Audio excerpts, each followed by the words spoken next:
Praise the Lord. கனத்துக்குரிய தேவ மனிதன் பாதம் பாக்கியநாதன் அவர்கள் குதிரைமொழி ஊராட்சியில் சேவை செய்து கொண்டிருக்கும்போது அந்த பகுதியிலே மாநாடு என்று ஒரு சிறிய கிராமம் உள்ளது. அங்கு இருக்கின்ற மனிதர்கள் கள்ளச்சாராயம் காய்ச்சுவதிலும் கட்ட பஞ்சாயத்து செய்வதிலும் அடிதடி வெட்டு குத்து கொலை இது போன்ற செயல்களில் ஈடுபடுவார்கள். அது நிமித்தம் விதவையானவர்கள் உண்டு, கள்ளச்சாராயம் குடித்து குடல் வந்து மரித்தவர்கள் உண்டு, தகப்பனை இழந்த பிள்ளைகள் உண்டு.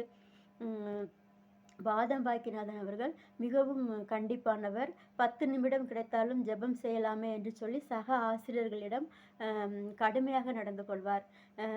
தினமும் மதிய உணவு இடைவேளையின் போது எல்லா ஆசிரியர்களும் இணைந்து ஜெபிப்பார்கள். லெந்து நாட்களில் தினமும் ஜெபம் நடக்கும்.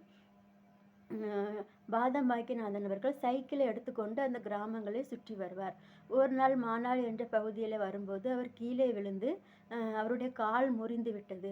ஊழியக்காரர் விழுந்த இடமாக இருக்கட்டும், விதைக்கப்பட்ட இடமாக இருக்கட்டும், அந்த இடம் மாற்றமடையும். கர்த்தர் அவருடைய ஜெபத்தை கேட்டார். முன்னாள் முதல்வர், மாண்புமிகு முதலமைச்சர் செல்வி ஜெயலலிதா அம்மா அவர்கள் திருச்செந்தூர் தொகுதியில் போட்டியிட்டு வெற்றி பெற்ற உடனே அவர்கள் செய்த முதல் நல்ல காரியம் மாநாடு என்ற பகுதியிலே கள்ளச்சாராயம் காய்ச்சுவதையும் கட்ட பஞ்சாயத்தையும் ஒழித்து விட்டார். கர்த்தருடைய வசனம் இப்படியாக சொல்கிறது. 1 தீமோத்தேயு 2ஆம் அதிகாரம் 1ஆம் வசனம்.